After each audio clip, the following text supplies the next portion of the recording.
안녕하세요. 세상의 모든 이슈를 전달하는 주간 잡지입니다. 독일의 수도 베를린 거리에 모든 시민들이 볼 수 있도록 한국의 소녀상이 세워졌다고 전했는데요. 지난해 독일의 한 기념관에 전시됐던 10cm도 안 되던 평화의 소녀상이 일본의 외교적 압박으로 철거된 후 1년 만에 다시 등장했습니다. 독일의 소녀상이 설치된 것은 세 번째지만 앞서 두 차례는 2017년 남동부 비젠트의 사유지인 네팔 히말라야 파빌리온 공원이고 2019년 프랑크푸르트 한인교회 등 일반 시민들이 접하기 어려운 장소에 세워졌습니다. 독일의 공공장소에서 평화의 소녀상이 세워진 것은 이번이 처음이라고 해서 놀라운데요. 베를린의 한국 관련 시민단체인 코리아협의회에 따르면 베를린 미테고의 비르켄 거리와 브레머 거리가 교차하는 지점에 세워진 이 소녀상은 단발머리에 치마 저고리를 한 소녀가 의자에 앉아있는 모습이라고 전했습니다. 왼쪽 어깨에는 작은 새 한 마리가 앉아있고 오른편에는 빈 의자가 놓여있어 시민들이 이 의자에 앉아 기념 촬영을 할 수 있도록 설치를 하였는데요.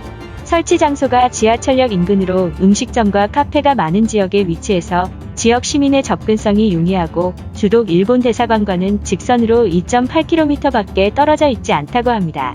설치를 주도한 코리아협의회는 시민이 많이 다니는 주변 거리에 소녀상 건립을 하기로 하고 베를린시를 상대로 수많은 설득 작업을 해왔다고 전했는데요. 베를린에서 역사와 관련된 조형물을 공공장소에 세우는 기준은 상당히 까다롭다고 합니다.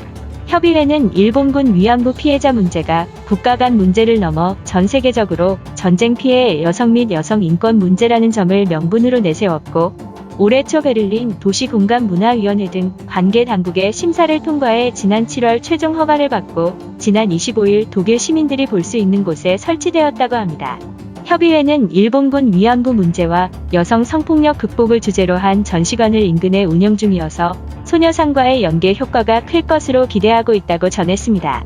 또한 인근 고등학교 학생 등을 상대로 일본군 위안부 피해자 문제 등 전 세계적인 전쟁 피해 여성들과 관련한 교육을 진행할 계획도 세우고 있는 중이라고 하네요. 다음은 세계 네티즌들의 반응을 살펴보겠습니다. 독일은 한국에서 코로나 대책 시스템을 도입해서 급한 불을 껐거든. 일본과 한국 중 어느 쪽이 선진국인지 몸소 알고 있어. 차밖에 못 만드는 뇌 후진국 주제. 독일, 일본 넌 배에서 내려. 이번에는 코로나 대책으로 물어볼 게 꽤 있겠지? 국제연맹에서 고립되어 당당히 퇴장한 어느 바보국 같네. 지금은 그 한국보다 아래로 보여지고 꽤 몰락했구나 일본. 독일이 찬성하다니 이미 정해졌군. 일부 일본인들은 이 동상이 한국 정부가 사람들의 관심과 분노를 현재의 국정농단 스캔들에서 벗어나 일본인을 향해 돌리는 행위라고 생각해. 모든 위안부 동상들 말이야 각각 서울, 전주, 로스앤젤레스, 북부 캘리포니아, 뉴저지주 그리고 다른 것들은 한국 내외에 설치돼 있지 일본은 동상을 제거하지 못했어. 한국도 일본이 야스쿠니 신사를 방문할 때마다 똑같이 대응해줘야지. 일본 정부가 거짓말해서 미안해 위안부에 관한 모든 역사가 교과서와 사람들의 머릿속에서 삭제된다는 것을 의미하는 건 아냐. 지금은 1984년이 아니라고. 11살짜리 소녀들을 붉게 달곤 쇠조각으로 유린할 때 일본이 많은 관례들을 위반했다고 이를 은폐와 부인으로 사과를 취소했지. 이것이 진정한 이 사건의 원인이야.